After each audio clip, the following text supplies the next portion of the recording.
remember how a couple of weeks ago I had a call to action for all of our listeners, and I said, hey, if anyone has tattoo ideas, let me know. I have another crowdsource that I would like. And this is actually way more important to me. If anyone has solutions to under eye bags, please let me know. Sabrina, we were dying laughing yesterday because normally when you tell me, I'm one of your biggest cheerleaders. And so when you tell me something is wrong or that you don't look a certain way, I'm always like, what are you talking about? You're so beautiful. Like, no, that's not true. Like, what? This is the best thing I've ever read. And you were like, my bags are so bad. And then you texted me a picture. I go, those are bad. I could not hold it in. No, they were super instant bad. Reaction. You were It like, looked like you had an allergic reaction. I don't know. I think my sleep is really bad. I've probably aged like 10 years in the last month. No. I know. Probably. Well, I mean, in the last year, it's been tough. So I feel like, I don't know. My body is just like crumbling, and there's all showing up in my eyes. Yeah. I cannot remember the term that I heard, but I was scrolling the interwebs. I'm gonna start saying I read in a book. So I read in a book that there's something, I believe it's called the sleep deficit, which basically is like your sleep will come a knocking one day. So like you might sleep 20 hours one day and be like, what the hell's wrong with me? But really it's your body like truly trying to regenerate and capture back all of its no longer working functions due to your poor sleep.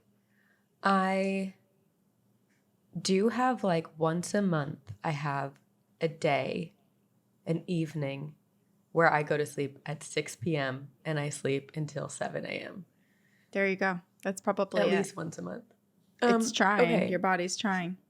Speaking of reading things in a book, I posted this on our Instagram story the other day, and I was surprised by how many people have read this book, and I can't believe I was so late to the game. But it is called Dark Matter, and let me pull up the author. Corinne, if you have not read it, you would love it. I have not. Okay, Blake Crouch. And it's, you know how every time we have conversations, we're like, oh, what if this timeline is happening? And what if there's all these multiple dimensions and it's split and it's gone this way? Yeah.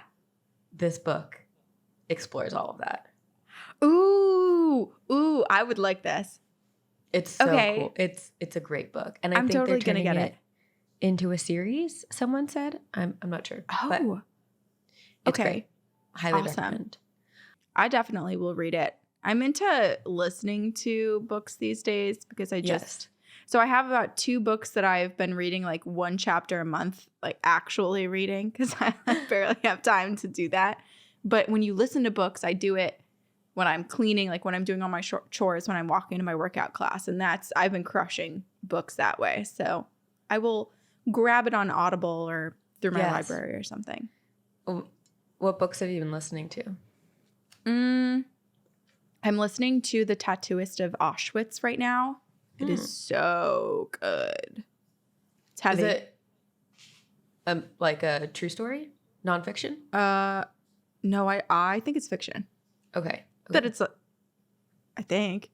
I should know that. Maybe I didn't pay enough attention in the opening credits. I'm fairly certain it's fiction, but it's all I imagine you would know. Do you? You're really in your thoughts right now. I have to look this up now because I don't want to be an idiot that's like, it's fiction and it's someone's actual story from surviving the Holocaust. Yeah, it's historical fiction. Okay, good. Okay. I was like, oh my God, I have done a horrible thing by listening to this and not. Yeah. That one's super good. Okay.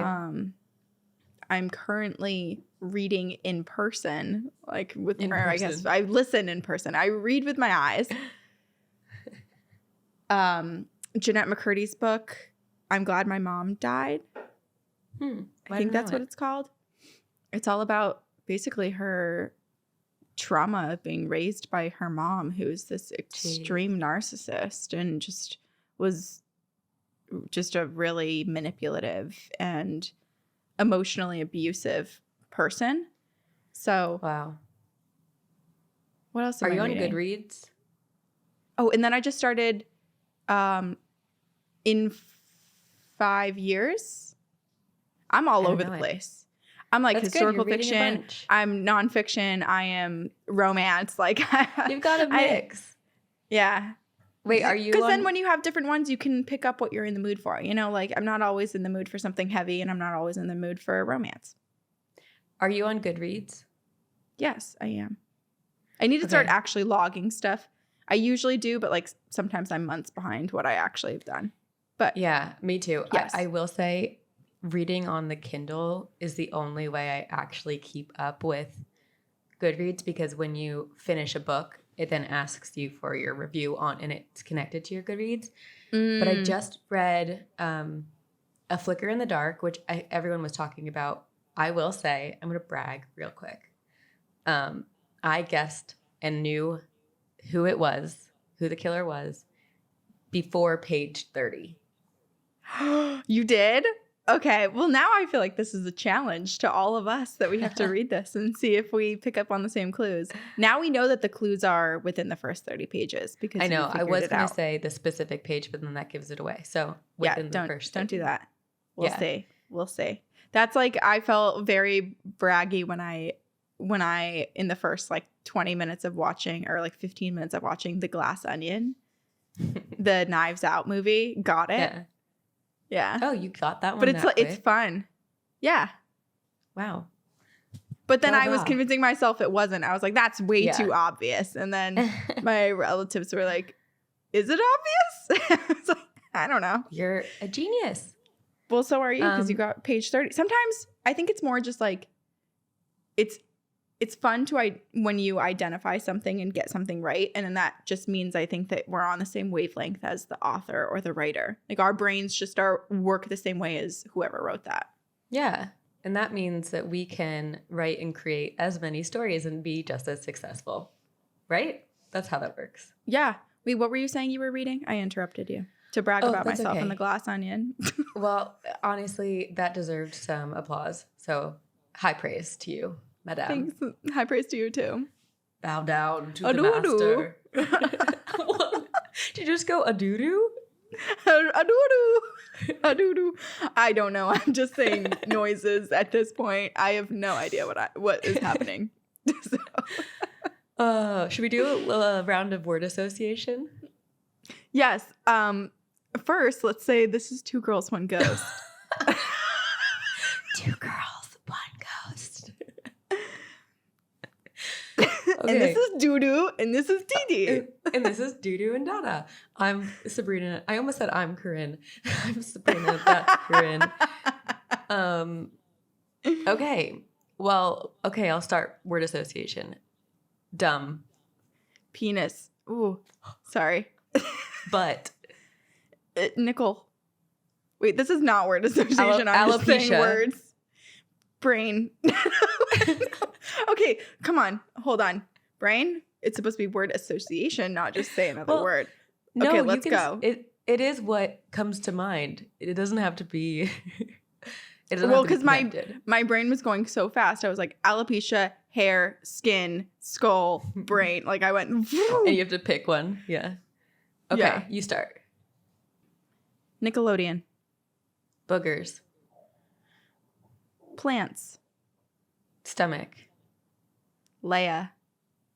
Oh. Oh. Adorable. Podcasting. Okay. Ghost stories. Us. Okay. Speaking of, this is Two Girls, One Ghost. This is an Encounters episode, which you may have been like, I don't know what episode this is because you're talking for so long. That's just what we do. Hi. Normally we don't talk at the beginning of these much, but we're chatty girls today. I guess also before we start, we should probably tell you that we have 2 live shows. Yes, actually. That's very important. I mean, it's a week from now. Yeah. Time is ticking. It is here. We are going to be in Portland, Maine on April 14th, Friday. 14th. Mm-hmm. And then we're going to be in my old neck of the woods, New Brunswick, New Jersey on April 26th. Yeah, we are. It's our first time doing shows since 2019 in person. Wild. So we're shaking in our boots a little bit, but these are going to be some good, shows to start out with. We're hoping to plan more, but we'll see how these go. Hopefully everyone doesn't throw dead chicken carcasses on stage at us and we do okay. But a reminder, when we come out, you say boo. Yeah, you're supposed to boo us. We'll instruct you in case you cheer and forget. No cheering. Only no booing. Cheering. Only boos. Yes. But it's going to be a super, super fun show. We together were like, what should we do for our live show? And we decided that because we're so haunted and because we felt so hexed over time, why not do a show surrounding curses? So come and find out about the curses that we feel have been bestowed upon us and some really creepy, freaky, fun curses that are out in the world as well. And we're going to have some fun surprises and interactive experiences perhaps. Come hang out. Come hold our hands, please, because we'll be super nervous. Hold our hands. The ghosts will be there. I need someone to volunteer to be my buddy. I'll be your buddy. Duh. That's true. I'm not enough. I'm going to bring sunglasses so that when things get too scary, I'm just going to put my sunglasses on and I won't be able to see anything. Or like a sleep mask and just do the rest. Pretend there's no ghosts around me. Oh, gosh. Okay, Anywho, well. Ghost stories. Do you want to start? Should I start? Why don't I start? I would love that. I have a short one that I think we will all enjoy here. And this is from Heather. Hi, ladies. I've always been into true crime, aliens, and ghost stories. My roomie suggested that I listen to your podcast, and I'm so dang glad she did. I swear I've listened to 14 episodes in 7 days. Oops. That's good. Thank you. Yeah. Let's just say, great content and wonderful personalities. I'm into it. Oh my God. Patting ourselves on the back here. Thank you. Ew. So many compliments. My gosh. Starting I've never been told that before. I write all of these down and just look at them at night and be like, remember, people think you're okay. Okay. It doesn't matter what people think, Corinne. It's about how much you love yourself. It matters what phantoms think. I do care about that. Without them, we would be nothing. We would be nothing. I'm not even a person without you. We're just ghosts. We're just little weird people wandering through the world who didn't really have a community. So now we do, which is good. Yes. I have a short ghost story. I was about 8 years old at the time, and I was obsessed with Fairytopia and all things fairies. I mean, I would grab the neighbors and make fairy houses and wait for little gifts that my parents would put in them. Obsessed. I love that. One night, I had my nightgown on, and at the foot of my bed, I had a chest with my Fairytopia playset on it. I rolled over, and beside the chest was a girl. She looked to be a few years older than me. She had braided pigtails, a pink shirt, and overalls. She didn't move whatsoever, but was pointing at the playset. How freaking creepy. I pulled my blanket over my head, and I hadn't seen anything since. The next day, I went to hang out with the neighbor boys, a year younger than me, and told them about my experience. And they said, "Oh, you mean Linda? Was she wearing overalls and pigtails? We see her skipping along the woods sometimes." Nope. My home and surrounding homes were built right around the time that I was born. My mom had her home built, but my neighborhood has some crazy ghost stories. Ghosts jumping out of a neighbor's window and my brother seeing an old gray man. Anyways, I absolutely love your podcast. Excited to hear more. Keep doing what you're doing, Heather. Heather, you have more stories that you need to follow up with, clearly.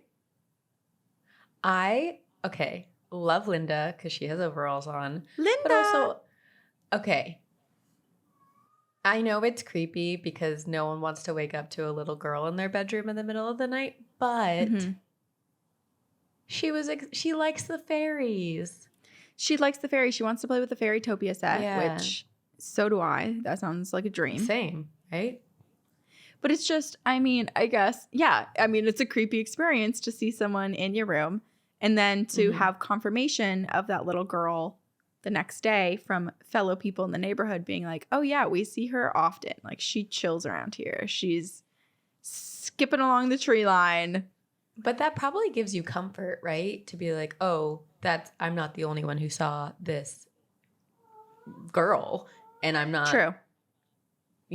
losing my mind. Come here. And now you know your Fairytopia set wasn't haunted. So it wasn't, the Fairytopia set was not, the Fairytopia set was not at risk of, well, I don't know. Maybe she would attach herself to it because she was super into it. Maybe. But please follow up, Heather, because I'm most curious about this ghost that threw itself out of your neighbor's window. Yeah, what? It reminds me of Ghosts. The BBC version. Yeah. Yeah. Mm-hmm. Totally. Okay. Thank you for starting it off with this really kind of sweet short story. I am going to pivot majorly. And I have a couple trigger warnings for this story. There are mentions of suicide and sexual assault. This is from our listener, Gammy, and it is called I Met the Devil. It wanted me and still does. Ooh. Hello, ladies. I like that it starts off. Do. So nice. Hi, Gammy. I'd like to start off by saying I am a huge fan of TGOG. I listened to all the episodes in less than 3 months, all 5 and something years worth. Holy mackerel. Very impressive. That deserves praise. Bow down to Master Gammy. I know. That's motivating. Here I am being like, I can barely finish a book. And Gammy's crushing through thousands of hours of audio. Also, I have a hard time listening to myself for that long. Like, wow, I'm impressed. I have to Sounds sleep. like Gammy doesn't sleep either. Yeah. Well, I was just saying, I don't think she does. I don't think they do sleep. I don't sleep either, but I just spend the evening staring at the ceiling or reading books so I'm not alone in my thoughts. Okay. Back to Gammy. I love the atmosphere you guys created around the paranormal during each episode, so I thought this would be the perfect opportunity and community to share my experience with the unknown. Full disclosure, this is a long one and does have churchy undertones. Even though I am a devout Pentecostal, it is fair to say I'm devout in my own way. I do believe in some of the teaching from my denomination, but I get annoyed with the diehard, the Bible is all we need to know, and whatever we already know is in the whole truth types. But what I experienced made me believe 100% that there are things out there we should not be looking for, and that there's a God and that there's a devil. I guess I should start before I was even born. When my mom was pregnant with me, she went to a church service which had a visiting evangelist. During altar call, the evangelist called my mom up to the altar, laid his hands on her belly, and said, "There are dark forces fighting for her life." Jeez. Weeks after, during labor, my mom went into hypovolemic and hypoglycemic shock. This caused her to lose consciousness, leaving me stuck in the birth canal with no oxygen. I was technically dead for 3 minutes. The doctors tried to act fast, and in the process, severed nerve endings in my spinal cord, leaving me with a birth injury. But that was just the start of my connection with the paranormal. My life has been filled with numerous death-related close calls, ranging from not seeing a semi-truck coming my way while crossing the street, only to be stopped by my mom seconds before the truck would have obliterated me, to almost falling out of a moving car on a busy street with heavy oncoming traffic. But my story is not about those experiences. My story is about the time I met the devil. Since childhood, I've always had a sixth sense. I could feel emotions, ill intentions, and presences I couldn't explain. Always subtle, like goosebumps, racing heart rate, and feeling faint. But the best way to describe it is just an overwhelming sense of unease. I've always believed in the supernatural, mainly due to my upbringing. So I do believe in angels and demons and that they are in a constant battle for our souls. According to my denomination and what I believe, demons will use whatever and whoever to try to have you stray from the right path. What I mean by that is that demons will masquerade as people, animals, and loved ones, dead or alive, to have you believe what they want you to believe, to mess with your emotions.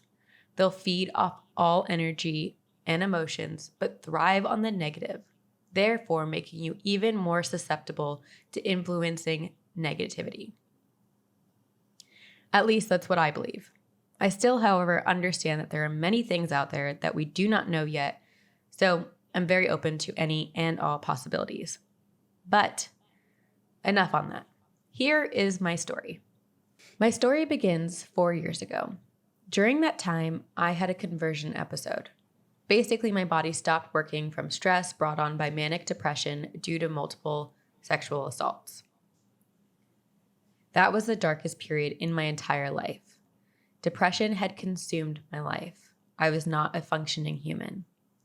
During this period, I was staying with my mom and my sister, and this is when I had my first encounter. Here's what happened. I was laying on one of the couches in the living room, which at this time was carpeted. I was laying with my back to the edge of the couch, and my blanket was draping onto the floor.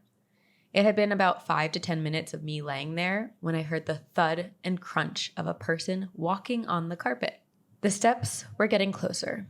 I turn around to make sure it's not my sister or my mom checking on me, but there was no one there. I ignore it and tell myself it was just my mind playing tricks on me, so I turn back and try to relax. Then I hear it again, the thudding and crunching of the carpet beneath someone's feet. The steps getting closer.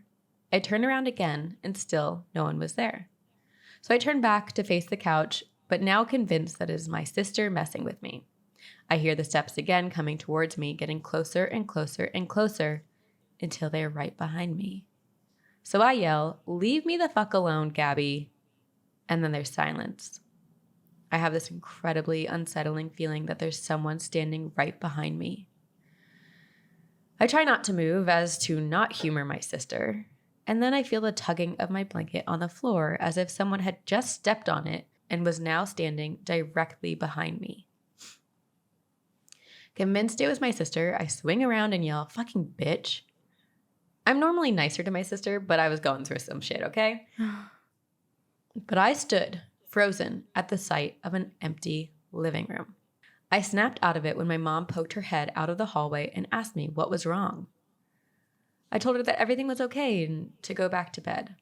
Needless to say, I did not sleep the rest of that night. The next morning, my mom asked her to join her for lunch since my sister was off to work. We sat at the kitchen table in silence. I was still shooken up from the night before. But I couldn't quite figure out what was bothering my mom. Just as I finished lunch and am about to leave, my mom gets up from the table to hug me. I ask, "Is everything okay?" And she says, "I think we need to pray." I ask her why, and she proceeds to recount a nightmare that she had the night before.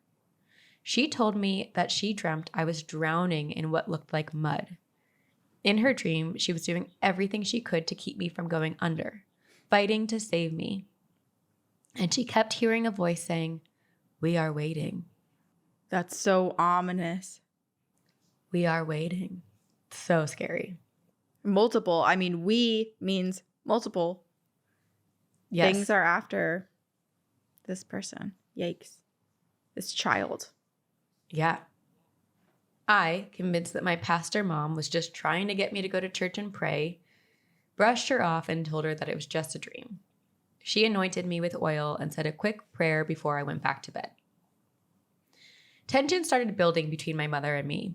At that point in my life, I couldn't care less about God.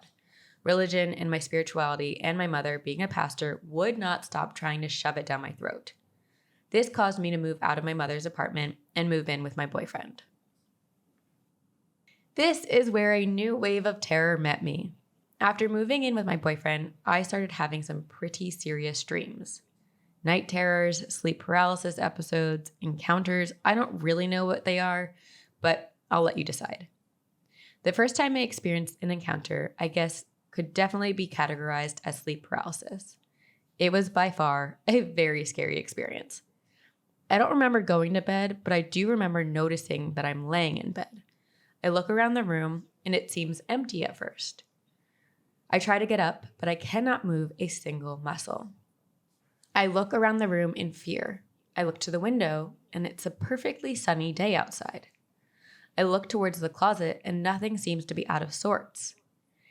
As I'm moving my eyes to the door, I notice that there is someone now sitting on the edge of the bed by my feet. I can only see the side of their face, and they or it looked female. I start screaming, but no sounds come out. And then I hear it laugh, almost like a snicker, like it knew something I didn't. This thing slowly turns its head towards me, and I can hear what sounds like bones cracking. Its face gray and discolored, its smile unnaturally large, its eyes black with red irises. I had never experienced fear like that ever in my life. I felt myself shaking and sweating, this thing just sitting there, staring, smiling. After what felt like hours of it just sitting there, it slowly starts to crawl onto me. It comes inches from my face and says, "We are waiting." No! In an unnatural speed, it almost teleports to a corner of the room and laughs. Then again to the other corner. Then again, but this time it stops inches from my face. This cycle repeats about 10 more times, and just like that, it is gone. I'm finally able to move, and all I could manage to do was cry. I cried until my boyfriend got home. I explained to him what happened, and even though I could tell he did not believe that there was something in the house, he did believe in my experience. These encounters would happen so frequently that I was afraid to be alone or even be in the house. I wouldn't go to the bathroom or the kitchen by myself. I constantly felt like I was being watched, constantly felt a presence near me. I would hear cabinets banging, lights would flicker, I would see shadows out of the corner of my eye. It was a living nightmare. It only worsened my depression, and I thought I was going insane.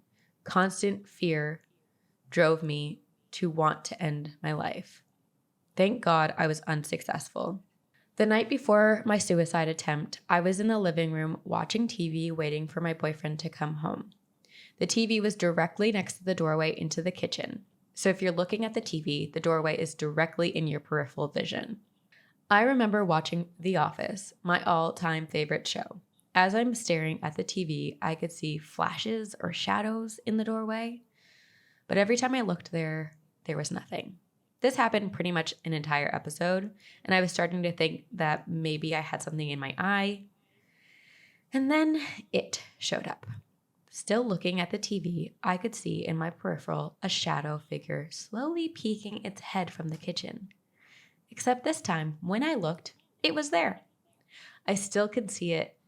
Its white eyes, its wide and toothy smile, its disproportionate figure. I'm so scared writing this, I'm shivering.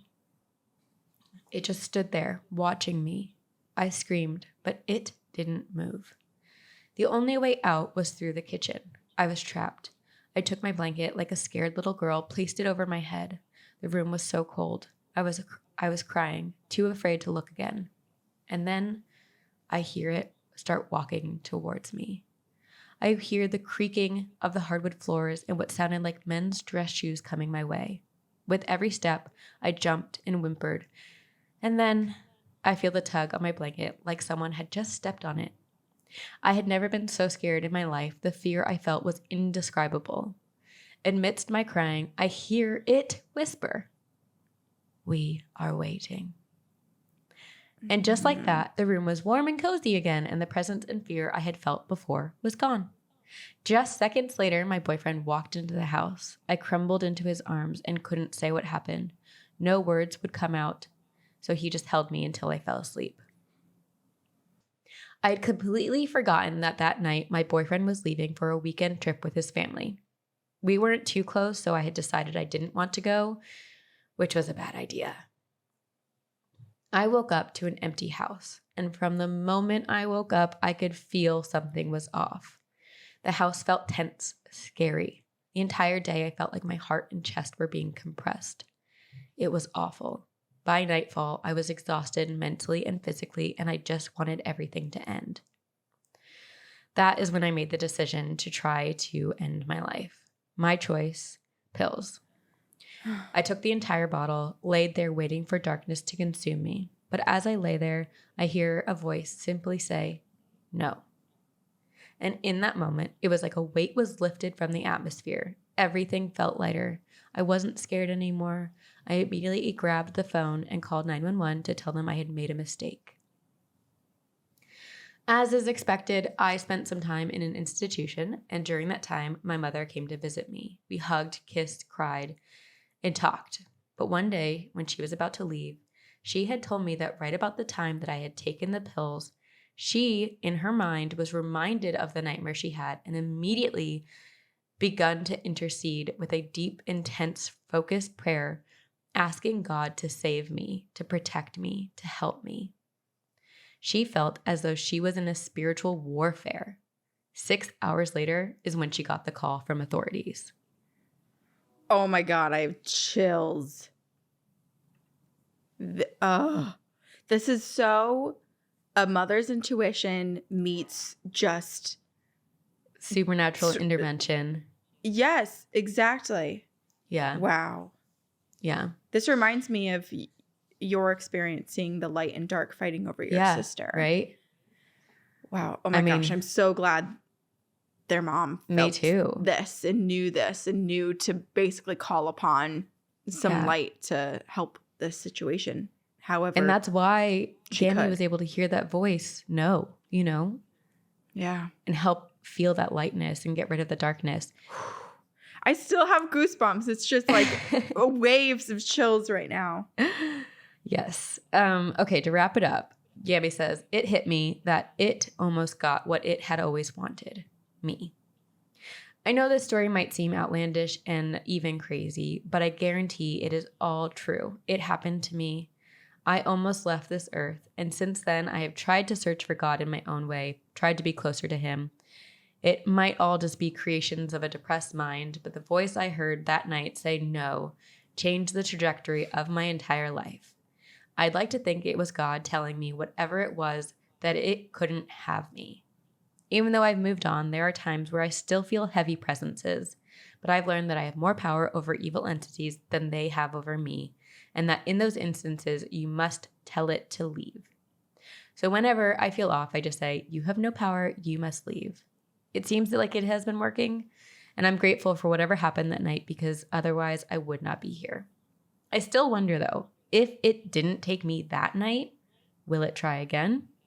Ooh. Thank you for reading my super long story. I hope that if there is someone out there who might be going through something similar, that they know even though there are evil forces out there fighting for us, the good always prevails. Stay spooky and see you on the other side, Gammy. Gammy. Man. Yeah. I am so sorry, Gammy, that you had to go through all of that. I know, seriously. I mean, we're no strangers to paranormal activity and no strangers to depression here or trauma too. And yeah. Mm-hmm. Yeah. So sorry that you had to go through that. Yeah. So glad you're here with us. Agreed. Very grateful that you felt comfortable sending this story for us to read and speak about. So thank you. Yes, thank you. And I also agree that hopefully this story can help other people, because Yeah. we, as you just said, Corinne, we have experienced some very similar things, and it can feel so isolating. So I hope that other people can hear this story and know that they're not alone. And like Yami said, we can defeat the dark forces. We are stronger. Yes. And too, I just feel like, I mean, it's so scary. This is reminding me, I know I reference this movie all the time, but Insidious, because in Insidious, the little boy is trapped in the astral plane and there's things coming after him. The same things that ancestrally like came after his dad and probably people before him or whatever the storyline is. But this is just the fact that it's like, we are waiting for you. It's like, what's your plan once you have Gammy is my question. What does this do for you? Was the goal to actually ever fully get Gammy, or is it the feeding off of the negativity and the fear and the depression? Is it just to keep that going so that these demons can be fed? Or is there some actual use of someone's soul, of someone deciding to no longer be here that somehow benefits them? It's awful, but why? Like, why demons? I mean, does it just feed their energy even more? Or are they just malicious? Gosh. I mean, is it just pure evil and there is no answer? Yeah. I don't know. Here's the thing that I love about... Oh, go ahead. I was actually talking to Joe about this.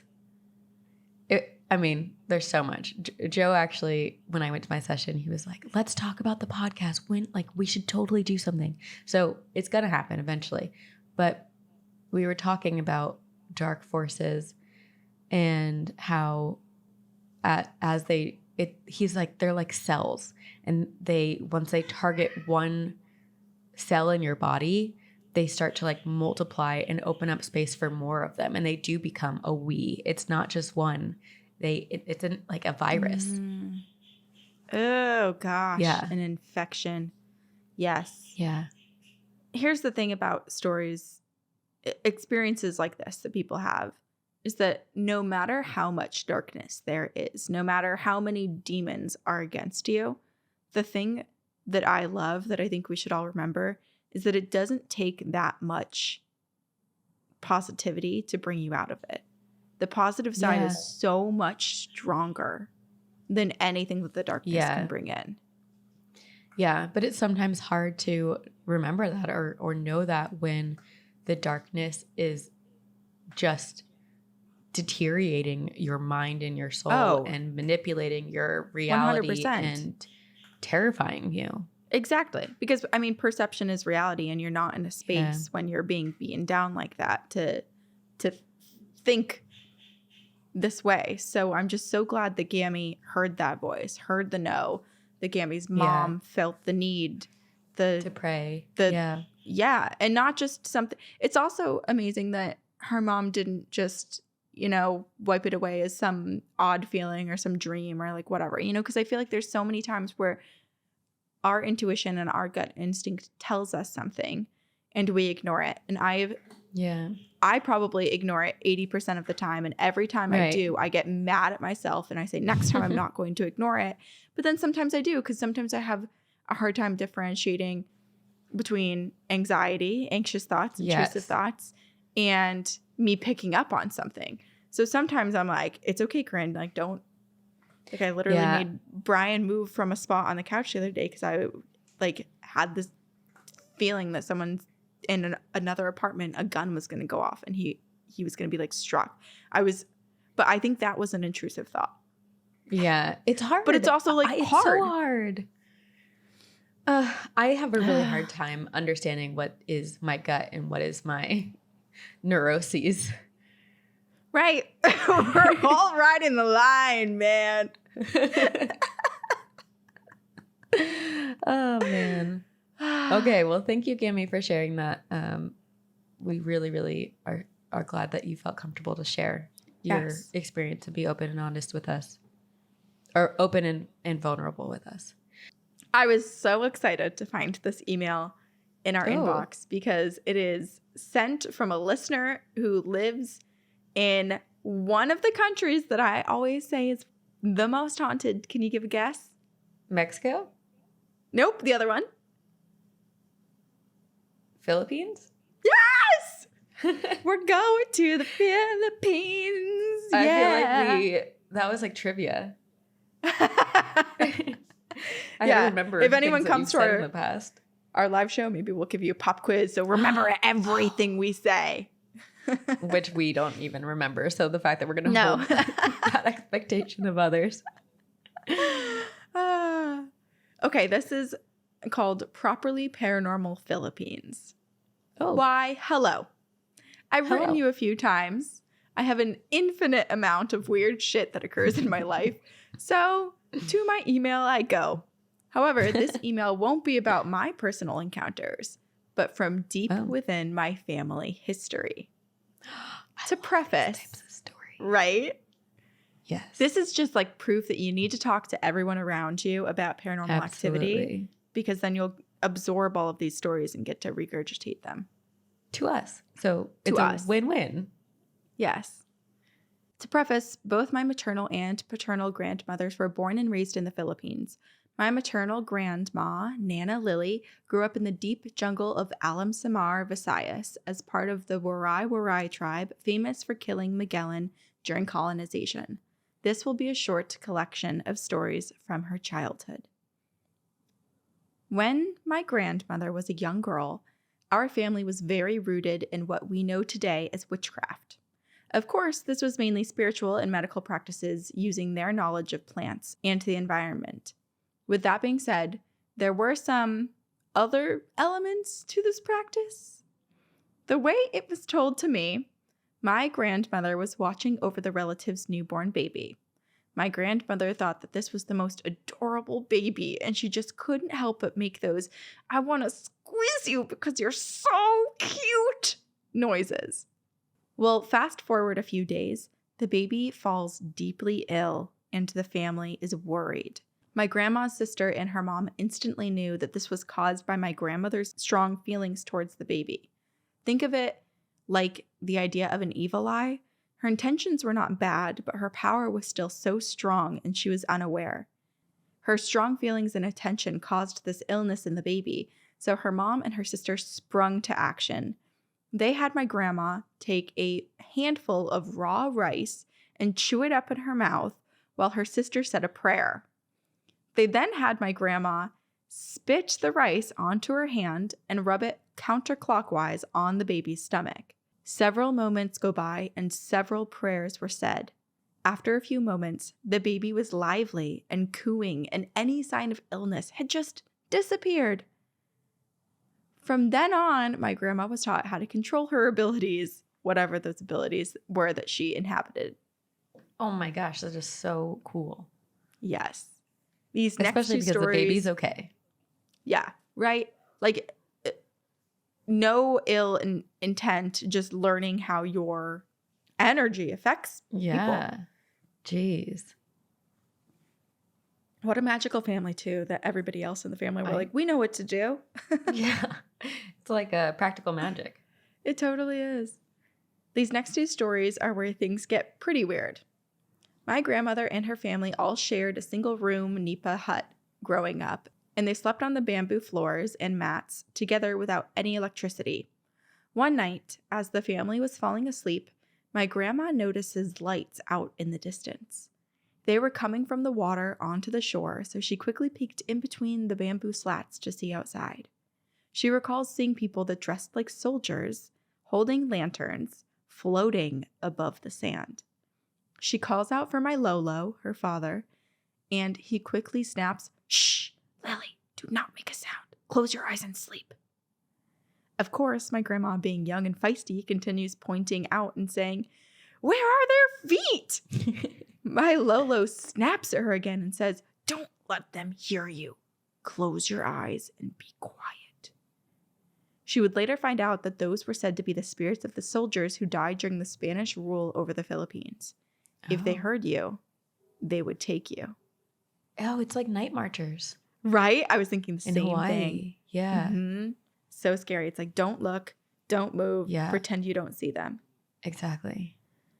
It's also the advice everybody who lives in the Appalachian Mountains gives. You see something, you hear something, no you don't, ignore it. Be in your own bubble. Walk to safety calmly. A few nights later, my grandmother's having a horrible dream that a Manananggal came down and stole her brother away. She screamed for him, and she could hear him screaming her name. She woke up, and her brother from the dream was on the opposite side of the hut, arms stretched towards the window like he had been dragged. Oh.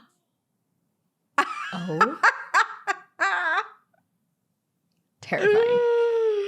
So scary. This last story is from my mother. She also grew up in the Philippines, but on the Clark AFB when it was still running. And then they say, look up Clark AFB Hospital. That's where her and my dad were born. Super haunted. So we definitely need to check that out. We'll have to do that. Yeah. Yeah. When she was young and growing up on the base, she pretty much had her entire family surrounding her as neighbors and roommates. There was one night when her and her 2 older sisters were in the living room when suddenly the power went out. Now, this was not uncommon in the area. They frequently experienced brownouts.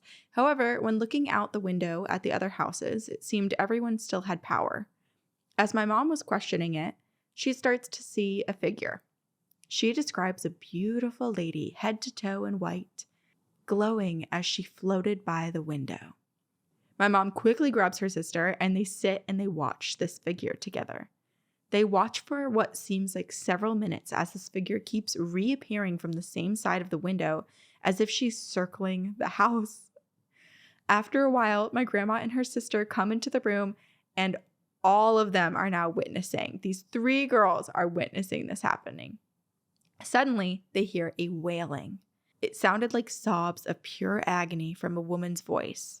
Oh, no. My grandma thought it was her sister, who was known for that kind of cry. Oh, that makes me so sad. However, she was in the room with them. So not her. Is your great aunt okay? Like, what? It's like, oh, cries of agony. That reminds me of you, Auntie. Sometimes those are like the really cathartic cries, though, you know? Like you just have to get them out. Yeah. They searched the house and they figured it was coming from the bathroom. They opened the door and the crying stopped. No one was in there. The lights flickered back on and the glowing lady was gone. This would be what's known in the Philippines as the White Lady. There are many different superstitions and lore behind White Lady sightings, but thankfully nothing bad occurred after. My mom says it felt calming. Despite the wailing of agony. Despite the wailing of agony. Power going out. Yeah. I could have gone further because there's so much that has happened to my grandma alone, let alone the rest of my family. My grandma's still going strong and has her abilities. I've learned that I come from a family of healers and dream weavers of sorts. Ooh. I, too, have showed signs of some sort of the same abilities my mother and grandmother have. Jealous. Thanks for all the time you gals spend providing amazing stories and research. You'll always be the first to know when my hauntings occur. Stay spooky, sisters. Nia May. Nia May. My goodness. May. Your family is so powerful and magical. And I love that, Nia May, you have powers too. Harness those things. I know. Well, and too, I mean, coming from a whole line of family that appears to know what to do, you know, starting with even her great grandmother being like, okay, to her grandmother, here's what you need to do to kind of harness your own powers and not inflict unintentional harm onto anybody else. So I feel like there's so many resources for Nia May, and I think that I want to tap into what she learned. So Nia May, can you just tell us? Can the teachings trickle down and you just tell us what you hear? We just need a master class. We do. We really do. We should get, all of our witchy listeners, all of our magic, the coven, healing, the coven, just give Corinne and I a lesson. Just teach us. Be our teachers. Guide us. I do learn a lot from the Discord channel with the coven where people are sharing things. I mean, even there's so many channels on Discord, on our Discord server, that I just learn a lot from people just like swapping advice for manifestations and protections and spells and what crystal to use and different herbs and all that stuff. It is really nice to just have this sort of like a forum of idea sharing and practice swapping. I agree. Yeah, I feel bad for that lady in white because she clearly was going through something. It's given a little bit of Moaning Myrtle vibes, right? You know, like scream crying, walking around. I mean, she was pacing. She was going around and around and around the house. I know. Oh, it makes me think that she, like, I don't know, was looking for something or missed or lost something. Yeah. The Manananggal dream that her grandmother had. Yeah. I hate it. I can't. It's so scary. It reminds me a little bit of my friend Nikita's experience when she dreamed she was being dragged down the hall and then she woke up the next morning and had rug burns all down her legs as if she were dragged down the hall. Yes. It reminds me of that where it's like you think you're experiencing it in a dream, but it's actually happening. And also, like, I thought Manananggals go after women, so I'm surprised that, or maybe it's kids. Well, too. children. I think it's kids too. Yeah. Yeah. All of those, like La Lechuza, La Llorona. Yeah. Manananggal. All these child seekers. Don't love that. As if having kids isn't scary enough. Well, speaking of that actually is a great transition into my last story because it is called My Father Made a Deal with the Devil to Give His Firstborn Son. No, what? And this is from our listener, Stephanie. Not Hi, ladies. Okay. Hi, ladies. Love the podcast. I've been listening for a couple of months. Encounters 152 reminded me that 40 years ago, my father made a deal with the devil to get him out of prison. And she clarifies, for check fraud, nothing murdery or crazy like that. The agreement was to give the devil his firstborn son. So hello, my name is Stephanie. You can use my name. And I am my father's only child, a daughter. Years later, when he and my mom found out they were pregnant, he prayed to God that I would be protected and renounced his deal. He immediately went and had a vasectomy as to never take the risk again. For years, there was a dark, sometimes wolf-like shadow following him, and I could see them darting in the corners of the house when he was home. No way. When I was 11, my parents decided to divorce and had one last argument before he left with his suitcase. My mom saw this tall wolf shadow linger behind my dad moments after he walked out of their bedroom for the last time.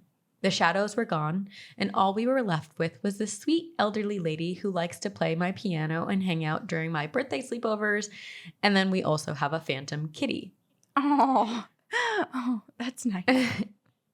My dad had a near-death experience 5 years after this, and it was after a surgery gone wrong, and since then the shadows are gone. Did it cleanse him? I don't know. Wow. Anywho, love you guys and the podcast, and now that October is over, I feel better about coming back to listen to those episodes.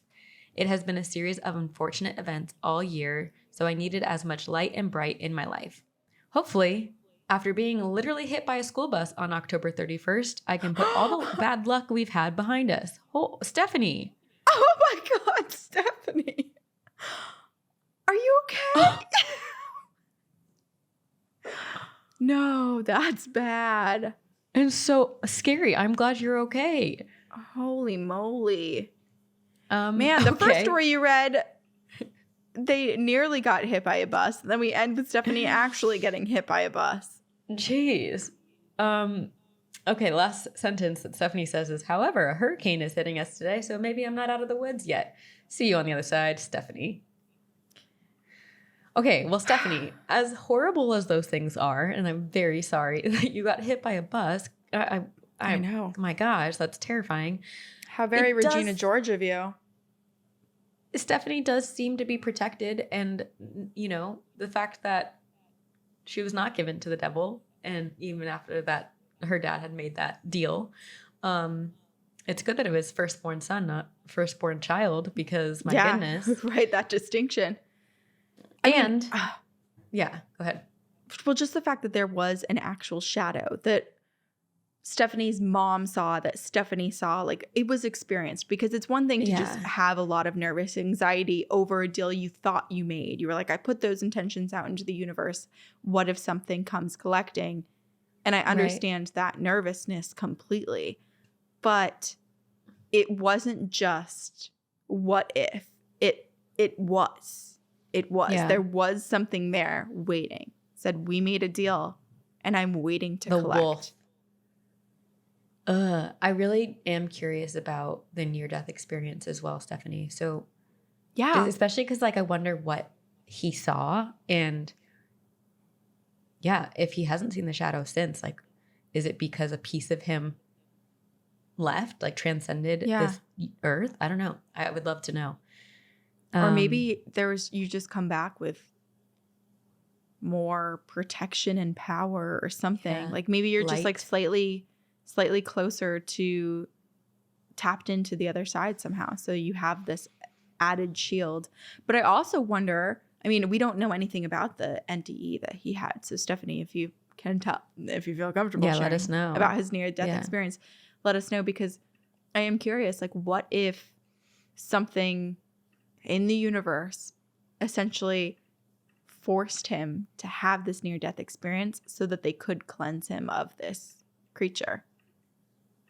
What if it wasn't some freak accident or good weirdness? Question. It was truly just, we need to hard reset this guy's soul. That's a great question. We'll have to know. We'll find out. We'll follow up. Thank you all for joining us. If you have any encounters, sad, scary, spooky, cryptid, like, I don't know, anything, please email it to us at twogirlsoneghostpodcast@gmail.com. And buy tickets to our live shows. And we'll see you there. We'll see you live in person with our ghosts. What else? Toodaloo. Join us on Patreon. Yeah, toodaloo. Bye-bye. Patreon. Bye. Watch us on YouTube, rate and review, all the things. We really appreciate you joining us week to week. We would be nothing without you. And we will. No, well, thank you to our editors as well. And thank you to our editors, Aiden Manning, and the entire team at Empire Digital. We also would be nothing without you. Well, we will see some of you on this side in April if you're coming to our shows. But otherwise, we will see you on the other side.